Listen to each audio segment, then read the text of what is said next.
So if we reject the law, it's the same as rejecting the Son. The rejection of the Son is the same as the rejection of the Father.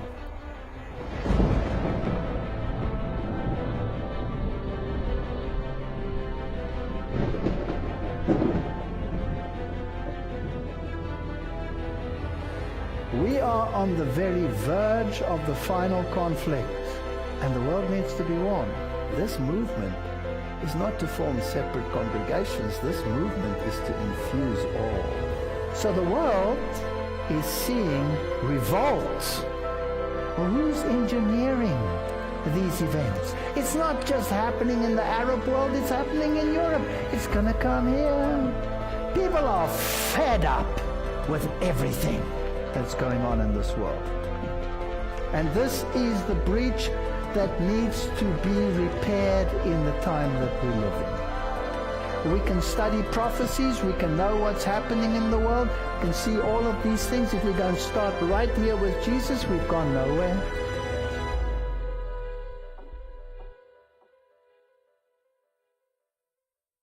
But we want to continue with our discussion and our study on Revelation and on Daniel and the times that we are living in. And particularly we are looking at Daniel chapter 11. And we have done the study in the previous lectures that we have been through. So now let's have a look at some of the finer points and the fulfillment as they are unfolding in the world today. Reaping the whirlwind. Psalm 77 verse 18, the voice of your thunder was in the whirlwind. The lightnings lit up the world, the earth trembled and shook. This is a climactic occurrence. We read in the previous lectures in Daniel 11:40, and at the time of the end shall the king of the south push at him, and the king of the north shall come against him like a whirlwind, with chariots and with horsemen and with many ships. And we saw that this had to do probably with economic and military capacity. And then we looked at the tidings out of the east and out of the north that shall trouble him. Therefore he shall go forth with great fury to destroy and utterly to make away many. The devil doesn't want anyone to be saved. He doesn't want anyone to hear the saving truths of the three angels' messages. And he shall plant the tabernacles of his palace between the seas in the glorious holy mountain. He will try to infiltrate his mindset even within God's people, just as Baal worship was introduced into God's people at the time of Balak and Balaam. Yet he shall come to his end, and none shall help him. If it weren't for that verse, we could despair. His plans will finally come to an end, and he will not win the battle. Here's an Egyptian relief of Egyptian battle. But the Egyptians pursued after them all the horses and the chariots of Pharaoh and his horsemen and his army, and overtook them encamping by the sea besides Yahirat before Baal-Zephon. So obviously this is military might, because this was the army, the military of the Egyptians that pursued the Israelites. So the king of the north will have at his disposal military power. He is a religious entity, but he controls certain military powers. Verse 42 says, he shall stretch forth his hand also upon the countries, and the land of Egypt shall not escape. He shall have power over the treasures of gold and of silver, and over all the precious things of Egypt, and the Libyans and the Ethiopians shall be at his steps. And we discussed these verses. They will follow at his heels, but he will control the world's economy. That's what the verse says. This is a typical Phoenician ship, and the Bible makes it quite clear that this is associated with economic might and economic power. 2 Chronicles 9:21, for the king's ships went to Tarshish with the servants of Huram. Every 3 years once came the ships of Tarshish, bringing gold and silver and ivory and apes and peacocks. Here you have economic power. Psalms 107 verse 23, they that go to the sea in ships, that do business in great waters. Proverbs 31 verse 14, she is like the merchant's ships. She brings her food from afar. So she controls every single aspect. Psalms 48 verse 7, thou breakest the ships of Tarshish with an east wind. They will come to an end. They will be destroyed. This economic power, whereby she will implement her mark of the beast, will come to an end. We looked last time in our previous lectures at the prince and the king of Tyre. Now we will look at it from the aspects of the economy. Here is a typical relief from that period. From the Phoenicians, Isaiah 23 verse 1, the burden of Tyre, howl ye ships of Tarshish, for it is laid waste, so that there is no house, no entering in from the land of Kittim. It is revealed to them. Now here are the vestiges of Tyre. We know the history, that it was overthrown, and that today it lies in the midst of the sea, fulfilling an ancient prophecy and guaranteeing that God's word is true.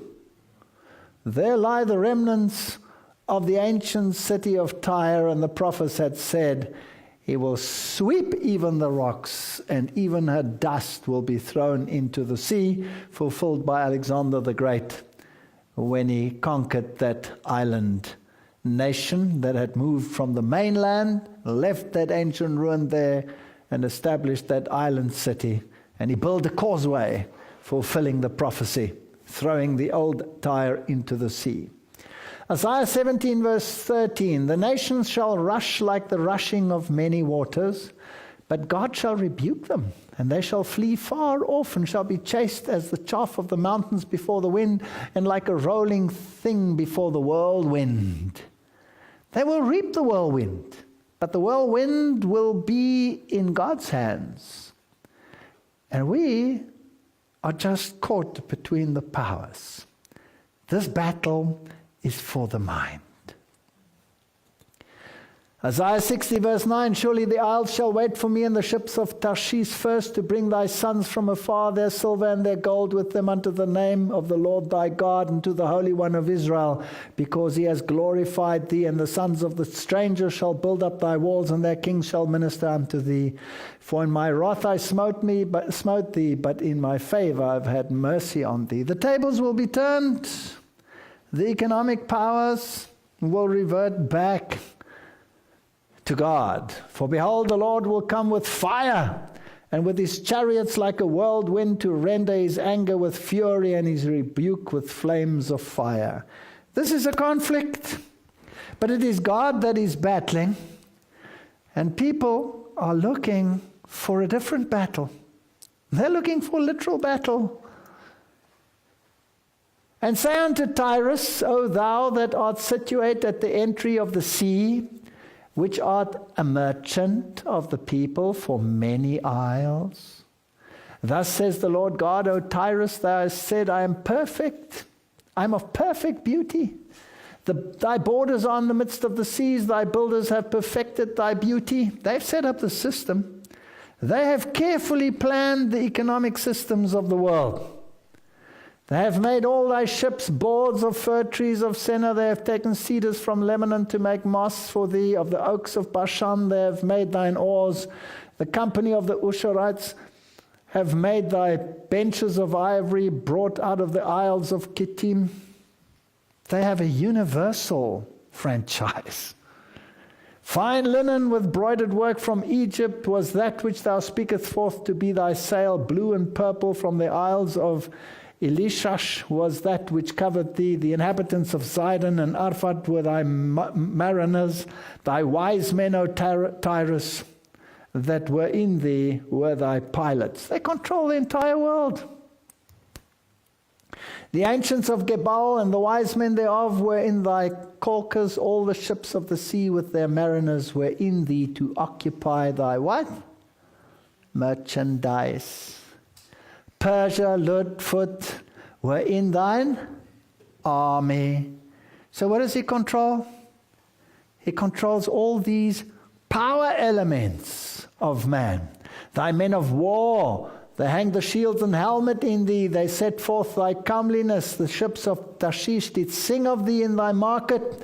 And thou was replenished and made very glorious in the midst of the seas. So the type controlled military and merchandise.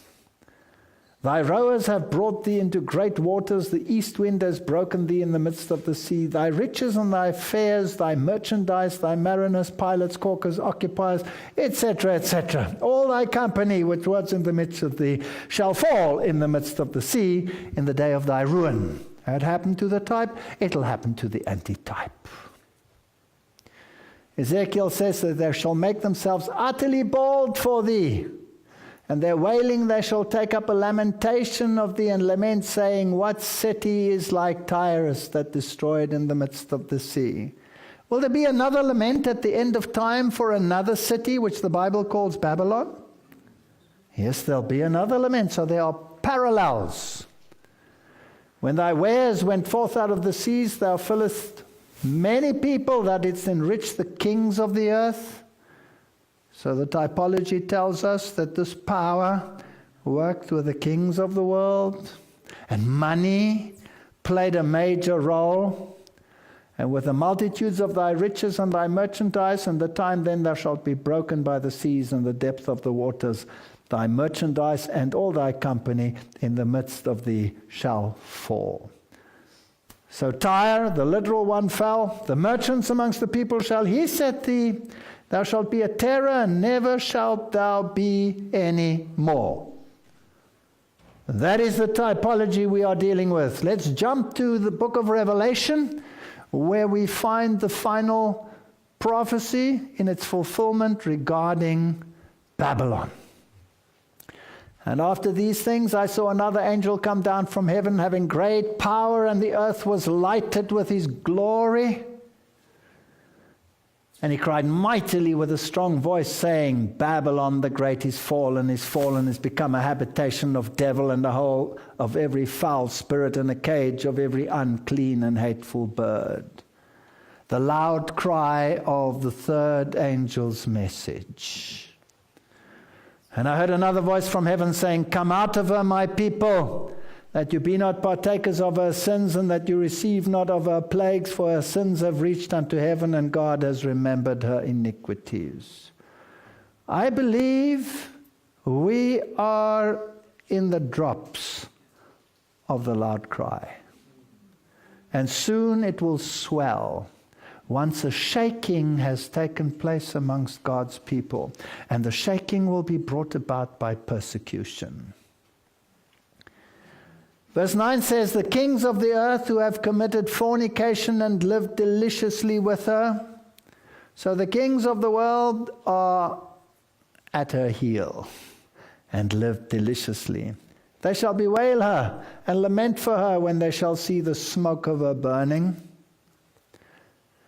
Verse 11 says, The merchants of the earth shall weep and mourn over her, for no man buyeth their merchandise anymore. Is it the same as we had with the king of Tyre? The parallels are absolute, the type and the antitype. Verse 15, the merchants of these things which were made rich by her. So according to the Bible, who controls the economy? According to the Bible. Babylon. And who is the power of Babylon? The beast. Because the Bible says everybody must bow down to the beast. It's Roman Catholicism. But that's just the church. Then how does she control it? There must be some means whereby she controls us, because this is what the Bible says. Shall stand afar off for the fear of her torment, weeping and wailing, for in 1 hour so great riches is come to naught. I'm so fascinated that in this presidential election in the United States, there are presidential candidates that have the guts to say, I really want to see the gold in Fort Knox. Is it really still there? I don't believe it. Who has the riches? Where are the riches? Where are the diamonds that come out of Africa? Where are the tons of gold that come out of there? Why did Kennedy have to resort to a silver standard? Didn't he have any gold to back up his currency? Just a couple of questions.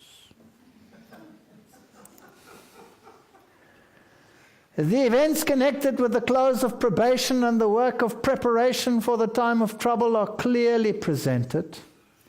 But multitudes have no more understanding of these important truths than if they had never been revealed. Satan's done a great job. Satan watches to catch away every impression that would make them wise unto salvation, and the time of trouble will find them unready. As we near the close of this world's history, the prophecies relating to the last days especially demand our study. The last book of the New Testament scriptures is full of truth that we need to understand. The solemn messages that have been given in their order and the revelation are to occupy the first place in the minds of God's people. We're playing silly games.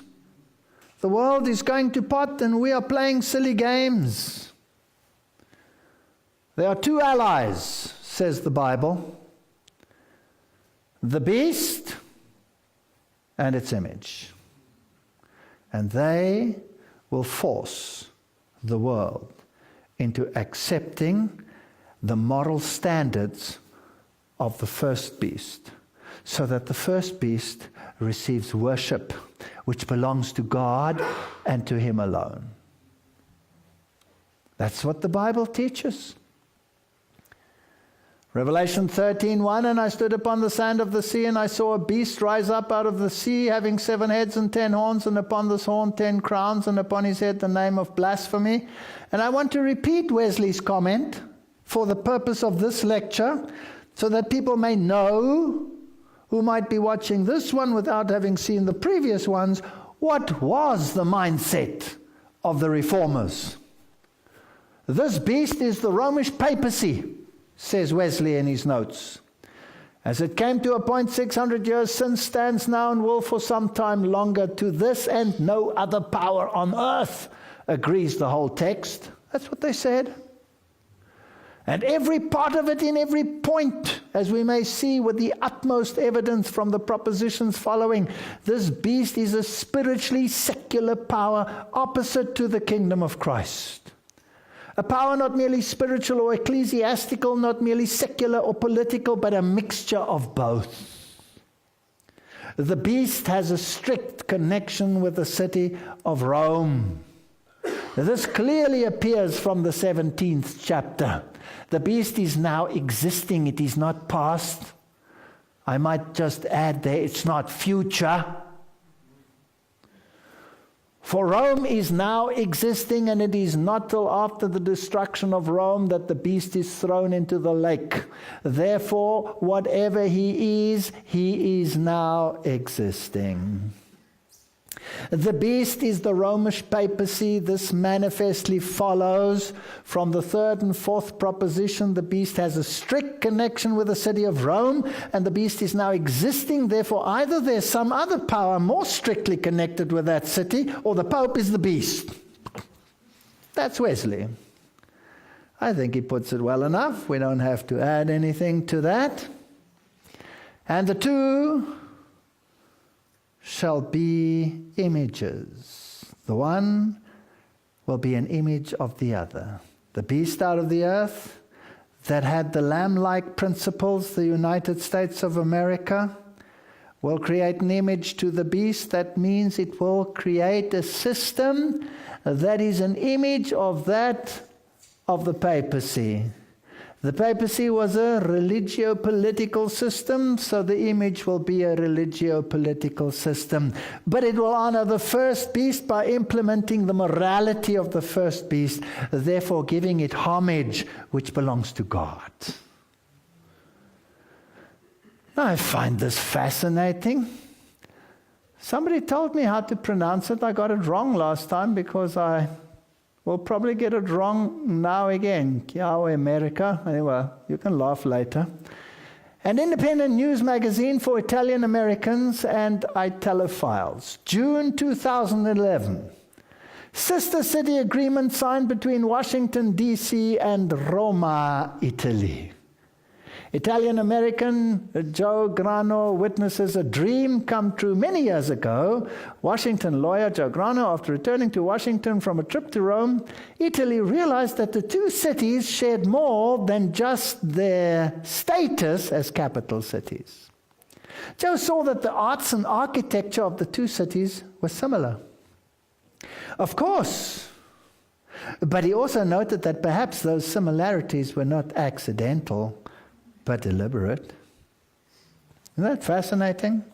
I just read the most fascinating book on the Masonic and occult structure of the city of Washington.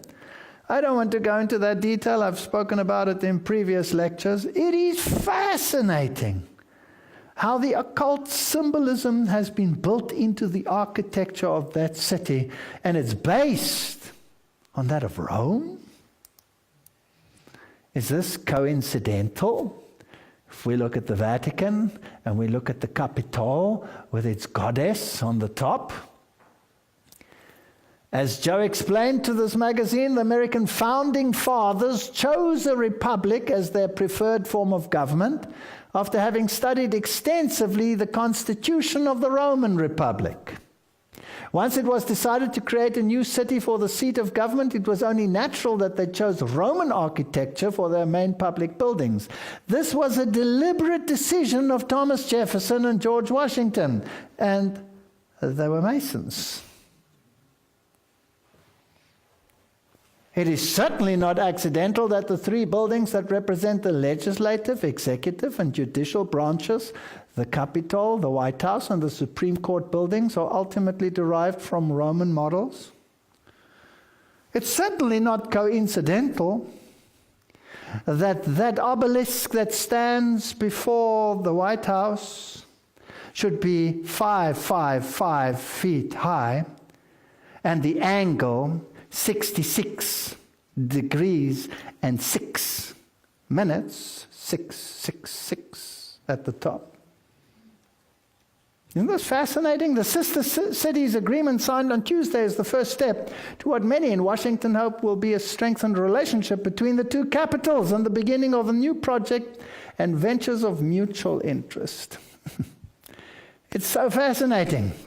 To mark the occasion, the famed Capitoline Venus. Now, just look at how history fits together.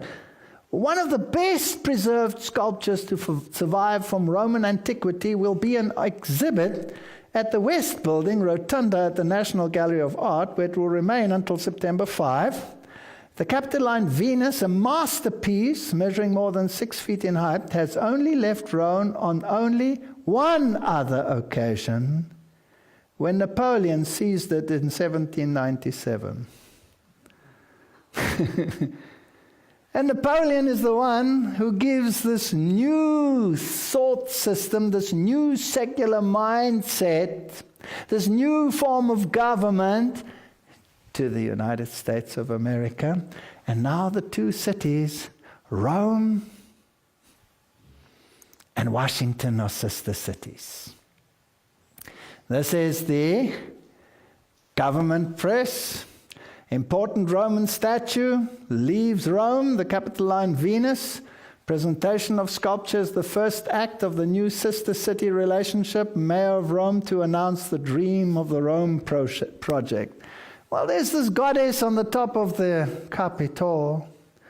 Is there a message they are sending to the world? The U.S. Department of State, this is their official one, says remarks that the sister city agreement between Washington, D.C. and Rome. We don't have to read it all. Good afternoon, everyone. I'm honored to be here today to witness the signing of the sister city agreement between the two. And it says, Washington, D.C. and Rome make what could be described as a historic power couple. This is the government speaking.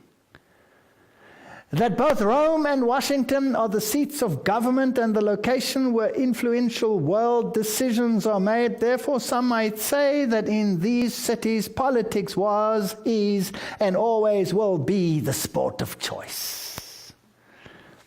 Well, the Bible says that they will work together and the one will be an image of the other. Now, the beast and Rome and the image of the beast, Protestantism and Washington, they will work together.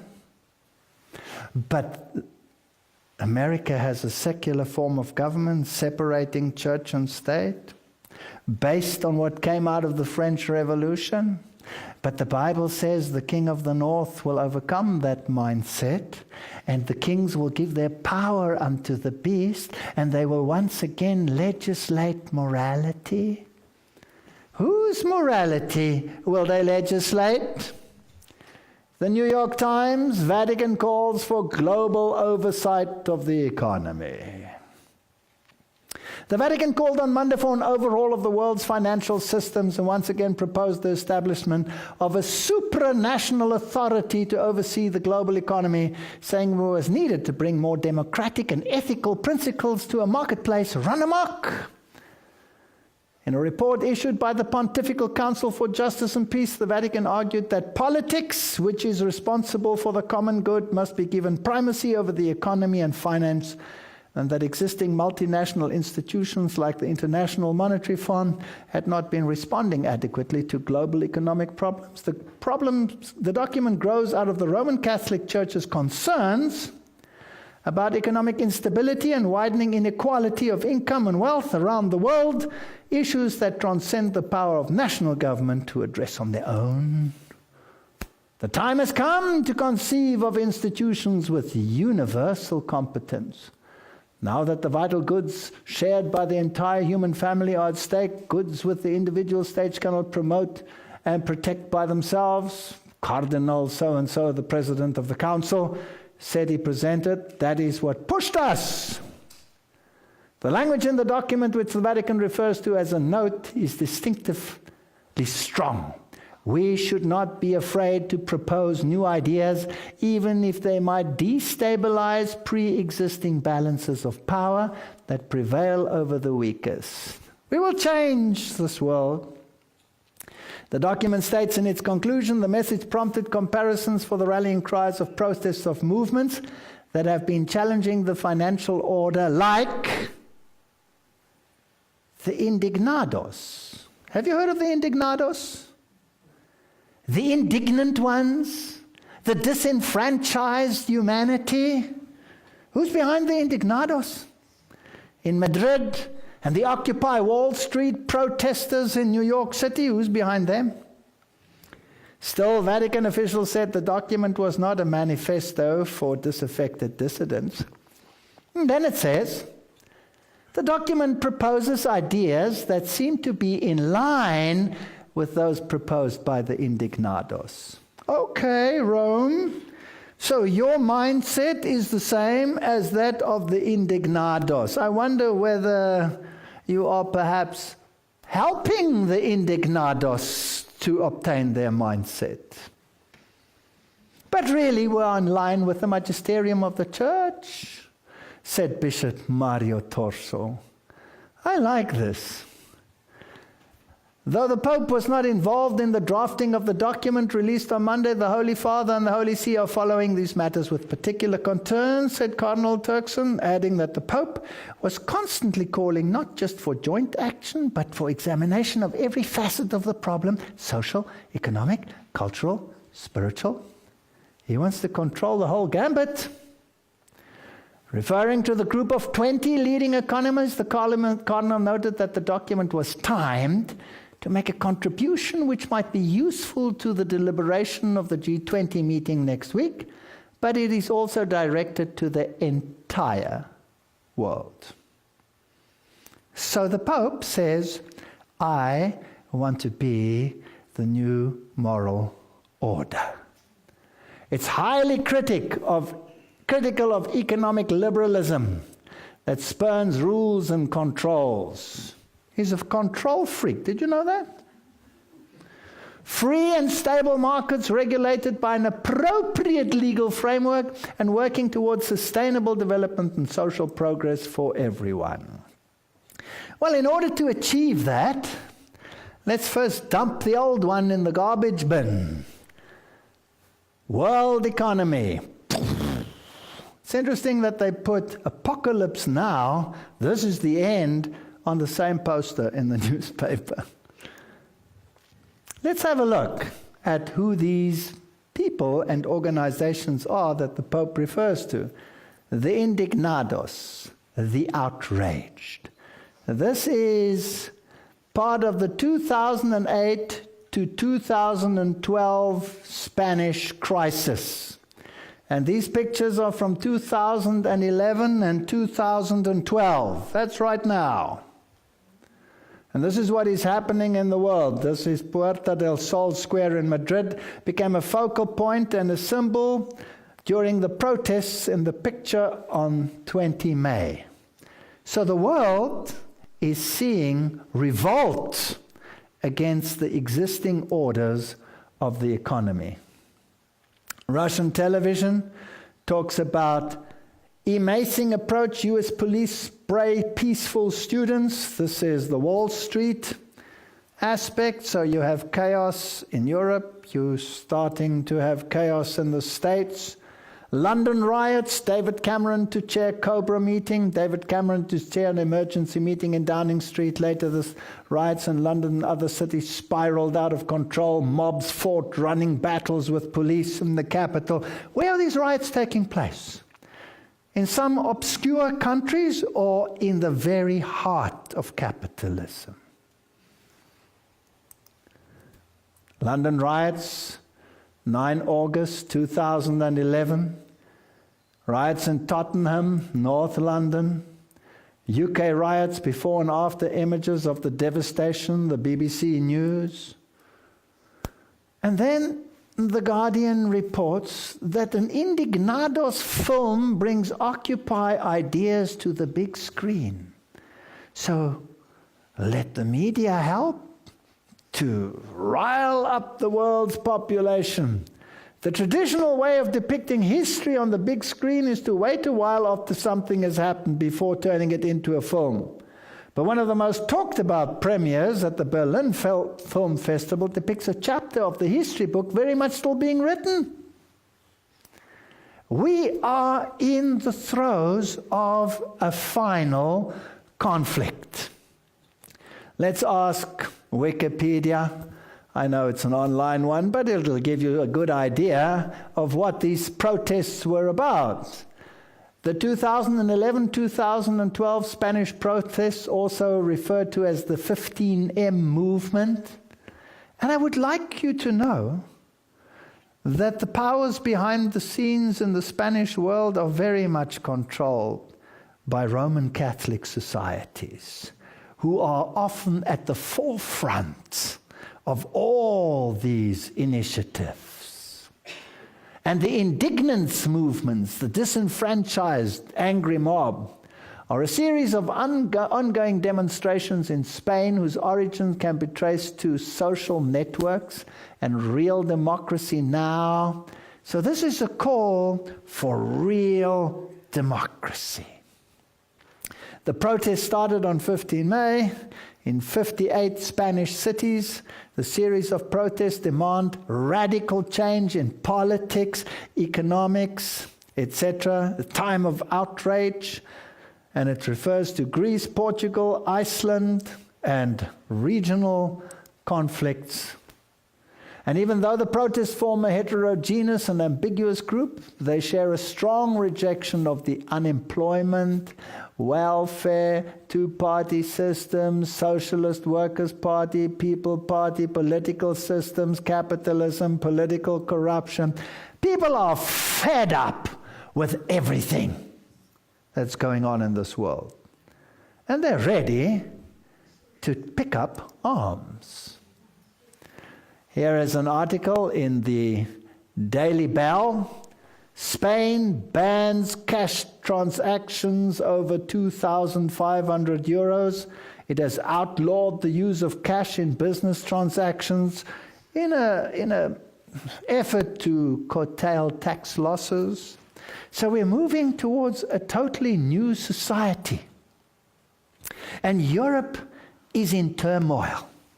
Now, I found this article so fascinating. Did you know that the stones are crying out and God's people are fast asleep?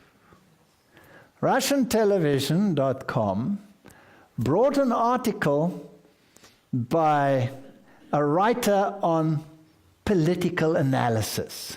And he asks this interesting question. Does the European Union have an expiry date? And then he writes, a veritable re-engineering of the entire planet has been taking place in front of our eyes for many decades now. Now I'm going to read this article in some detail so that we can see that this is not some airy-fairy idea. This is something that political analysts who have been watching the scene, and please note, without the hindsight of Bible knowledge, and what they can put together while God's people are sleeping. So there's been a re-engineering. However, since it is gradual, most people do not notice or understand what is happening, just like the proverbial frog that is thrown in the boiling water. We don't see what is happening.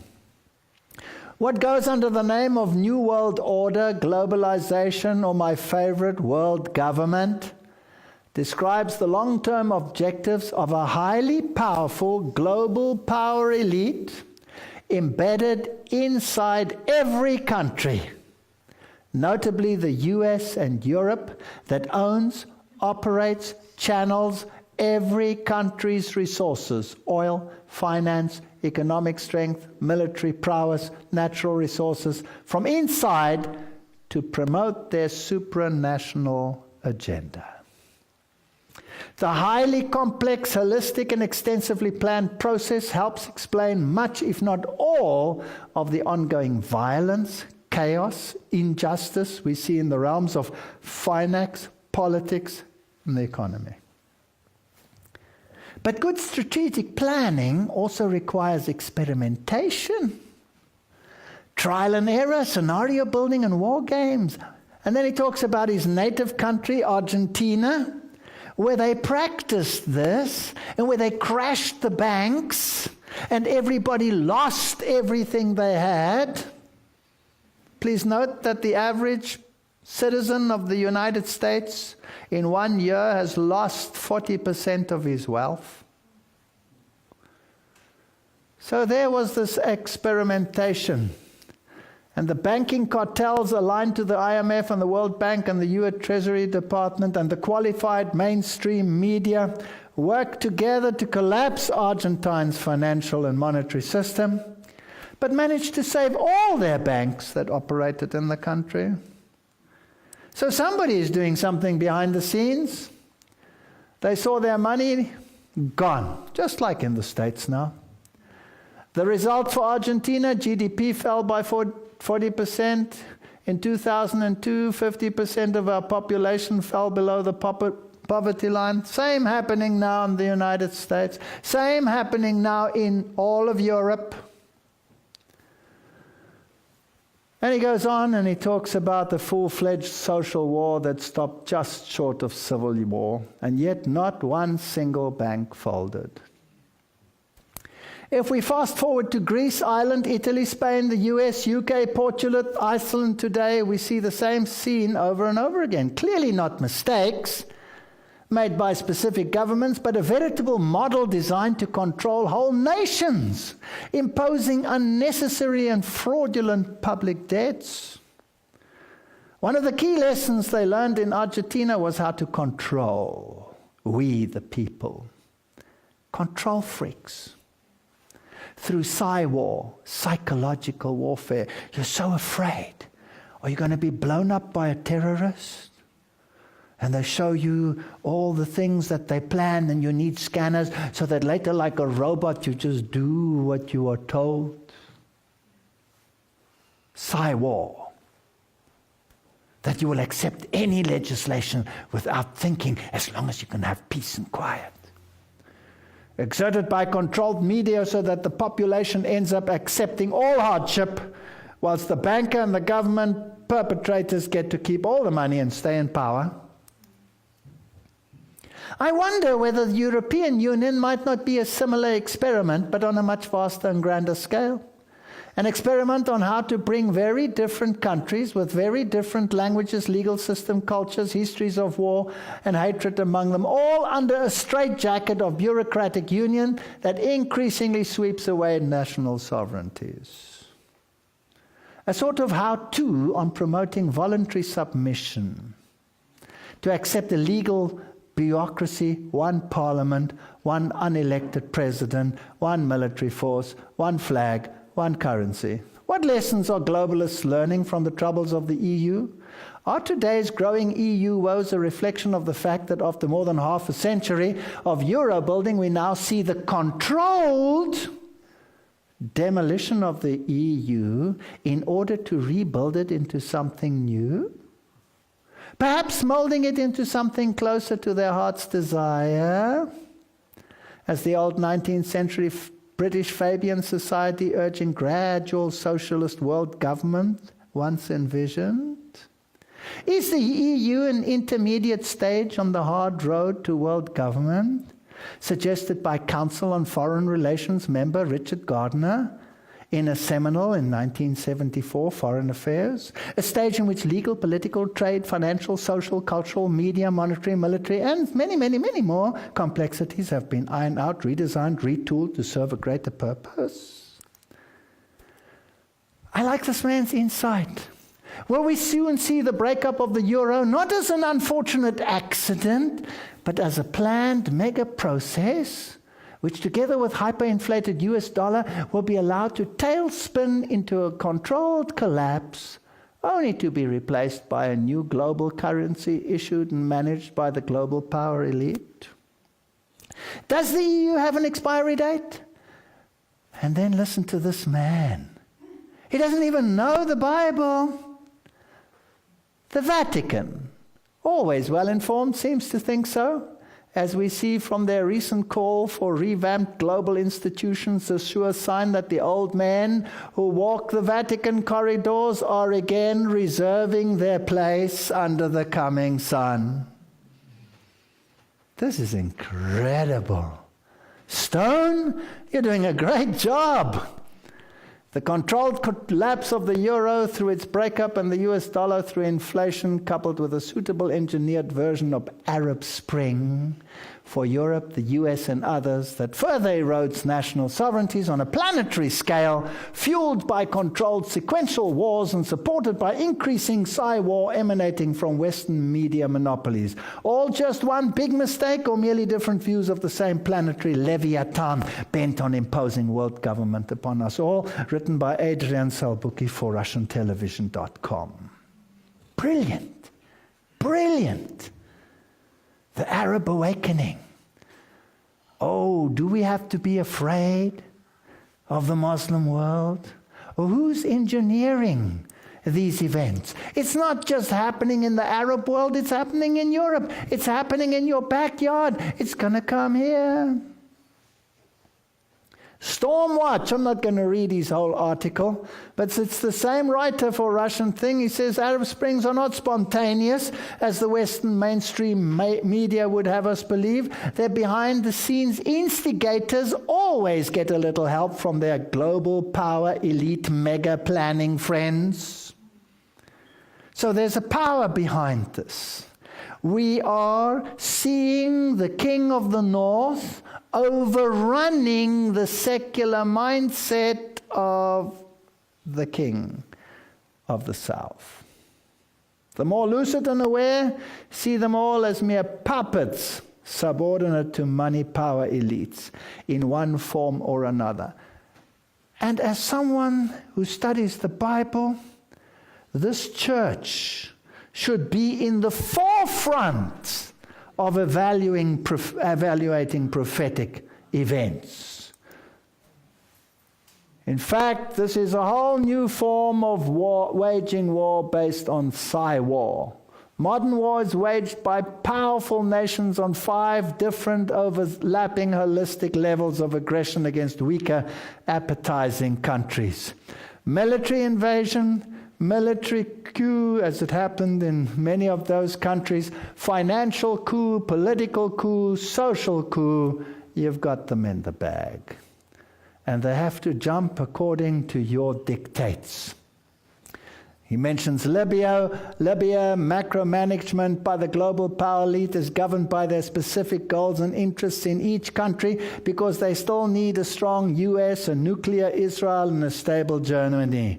But they definitely do not want a strong Russia, China, nuclear Iran, stable Latin America, etc. This is this man's view. And here's another interesting article. It's a biography of Hassan al-Banna. And it talks about Western versus Islamic democracy. Now we're talking about mindsets. Before we were talking about how to. Let's talk about mindsets. The difference between Islamic democracy and Western democracy is, of course, the following. While the latter is based on the conception of the sovereignty of the people, the former is based on the principle of the caliphate by the people. In Western democracy, the people are sovereign. In Islam, sovereignty rests with God. And the people are his caliphs, or subjects. In the West, the people themselves make the law. In Islam, the people must follow and obey the laws that God communicated through his prophets. Now I want you to think about that. What if you could endure or induce a mindset of fear in the Western world that this Islamic mindset could perhaps become the system of government even in the West? Where would you run to for help?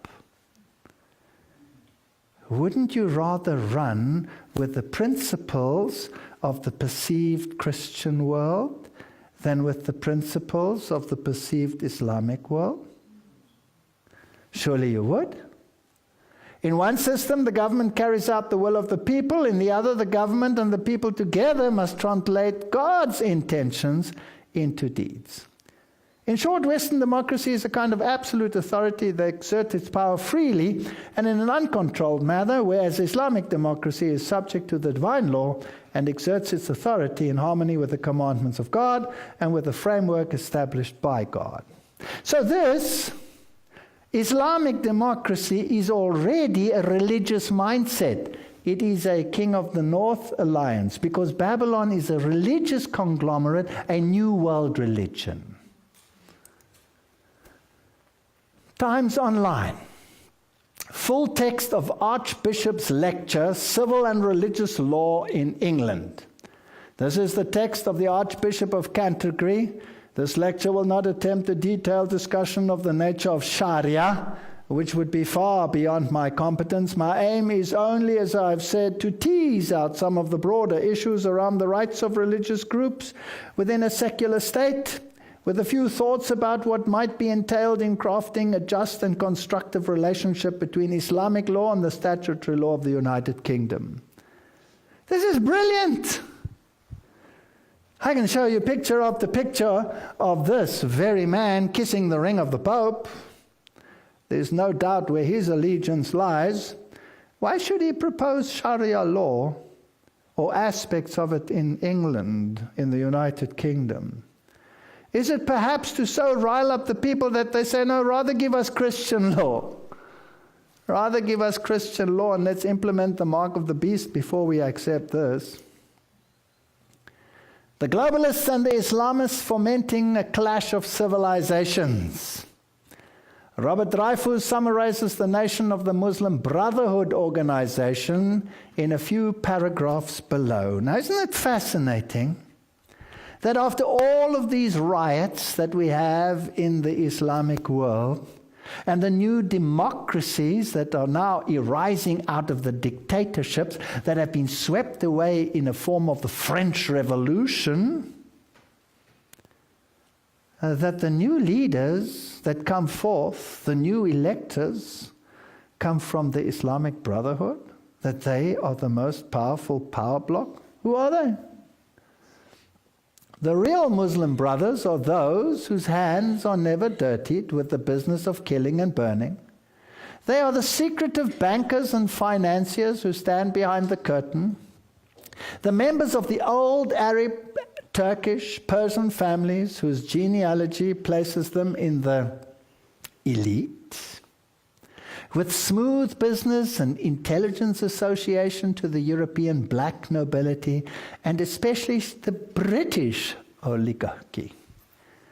So, do they operate in these secret societies that have been set up behind the scenes, that have created the situation whereby they are now coming out of their secret hiding place to take their place in the sun and implement the new religious mindset in the world?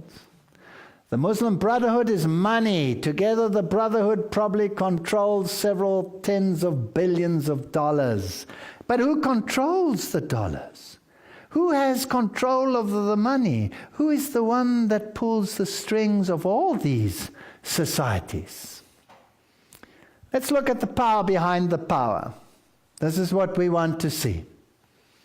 There is only one power that has its tentacles everywhere, and that can exercise control by placing its secret militia in strategic places, while it controls the front organizations from within. We have to find out who controls them all. And I believe this power is the papacy. It's the only one that fits the profile. It also fits the biblical profile. It is the antitype of the king of Tyre. It is the one who controls the economy. It is the one that has the purse strings.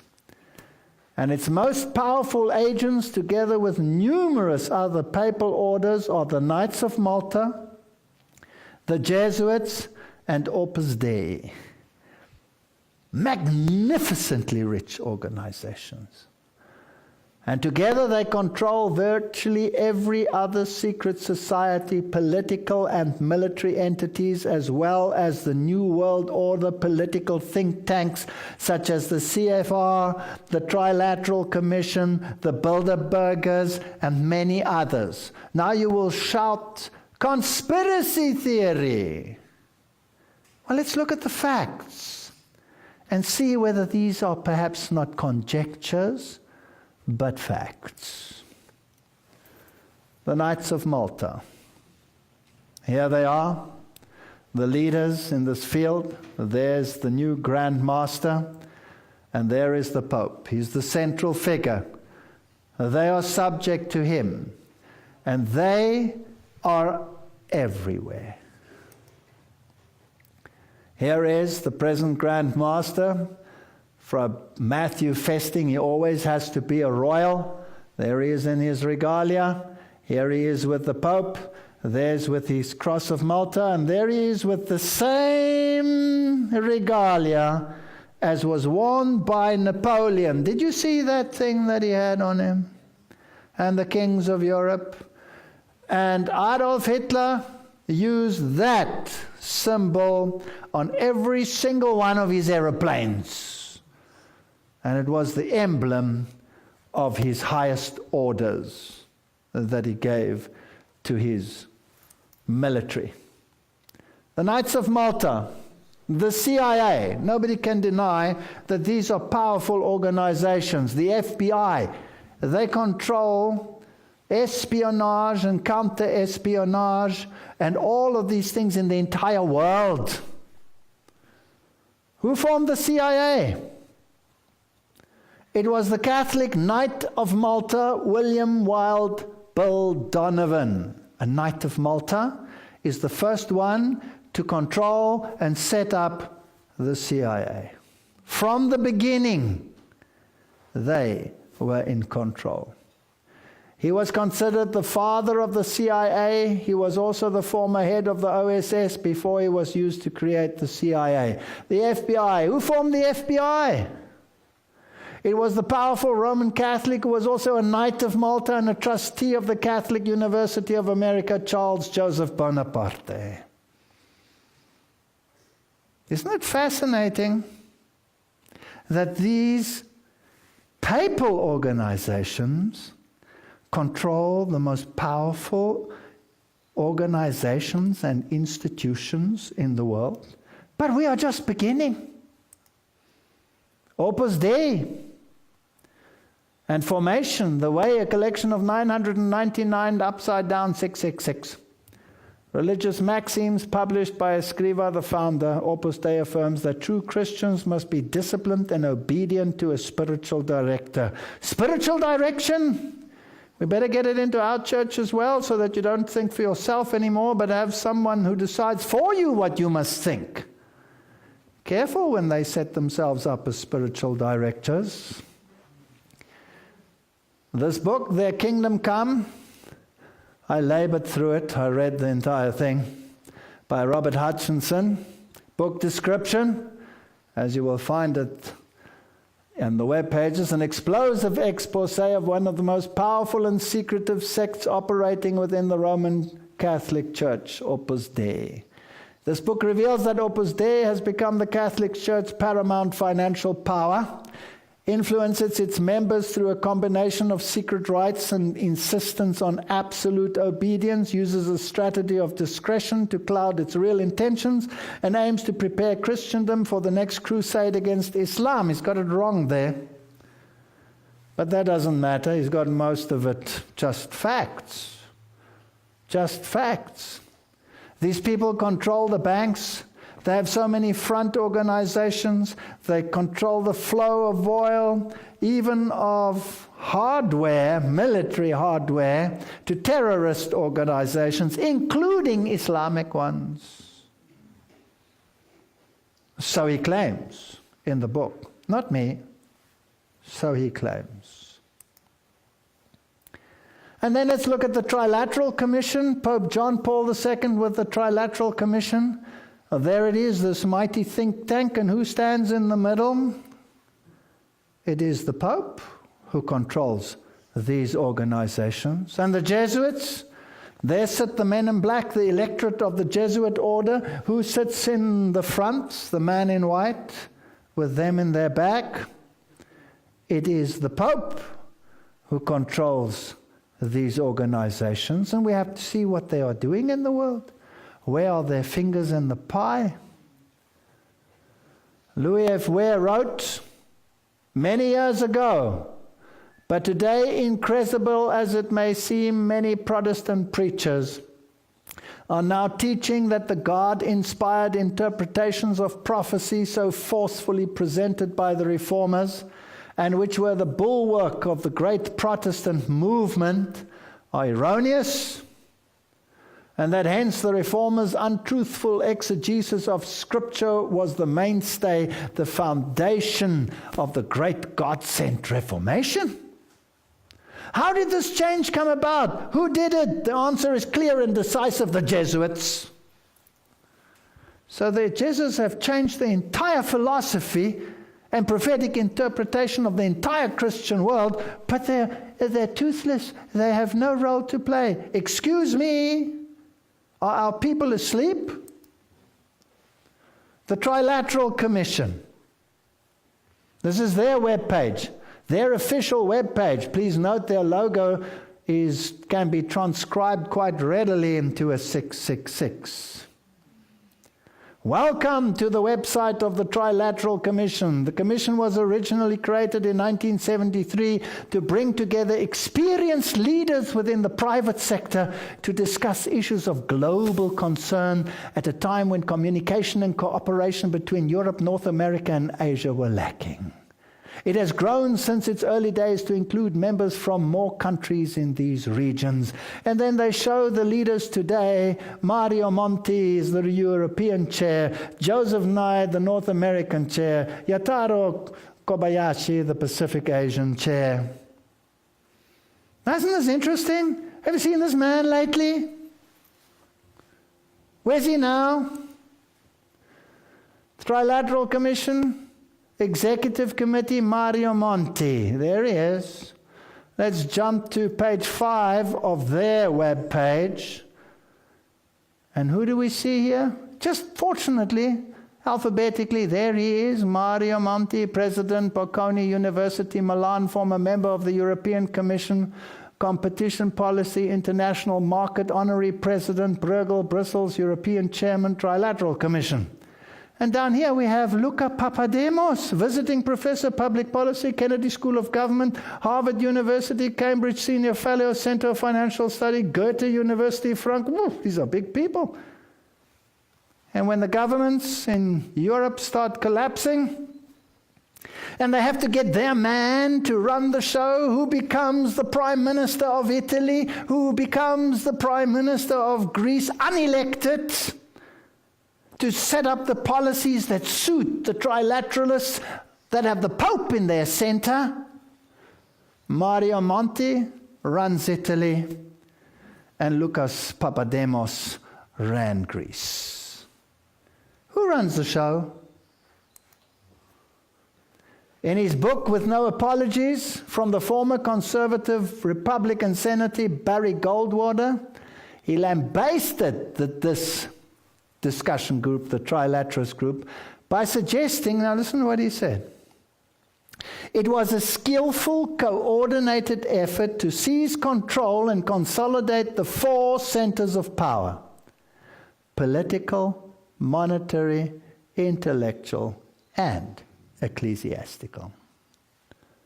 The creation of a worldwide economic power superior to the political governments of the nation states involved.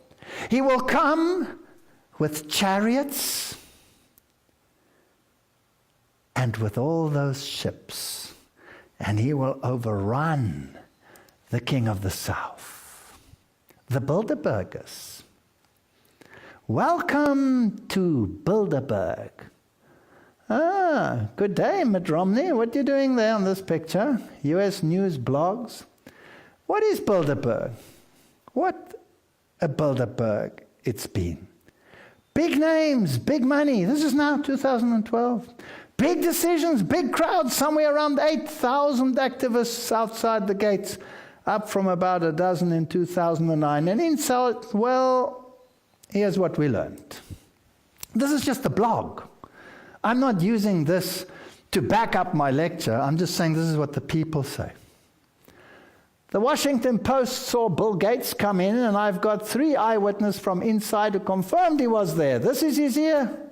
You won't see the names Mitt Romney or Bill Gates on the officially released final list of participants. By the way, that list reads like the who's who in the financial world. Because, well, the list is a nonsense.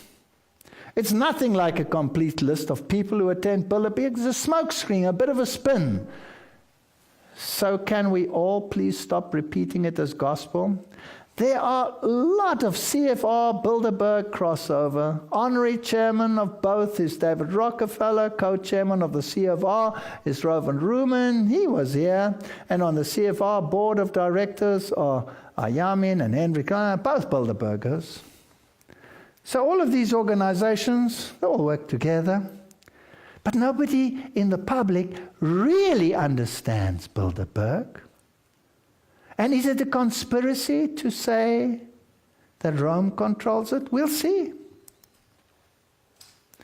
And then fascinating, they continue and say Kodmani was at Bilderberg in 2008.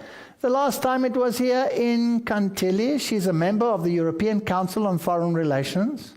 Its parent group, the Council on Foreign Relations, is a sort of Uber-lobby group, a couple of rungs down from Bilderberg, but still hugely powerful. Now, what was he doing there? Basma Kodmani is also the executive director of the Arab Reform Initiative. So here is someone from the Arab Reform Initiative in this high think tank.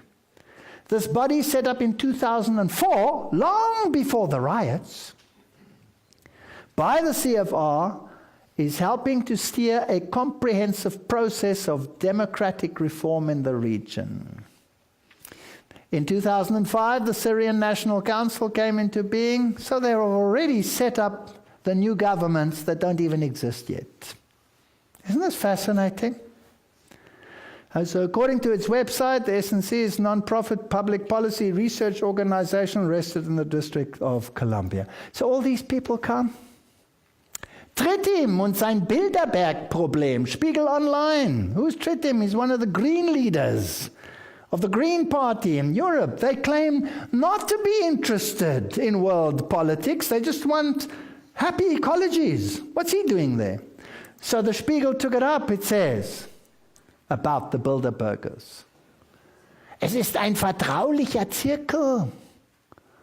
This is a secret little circle of people. You don't talk about it.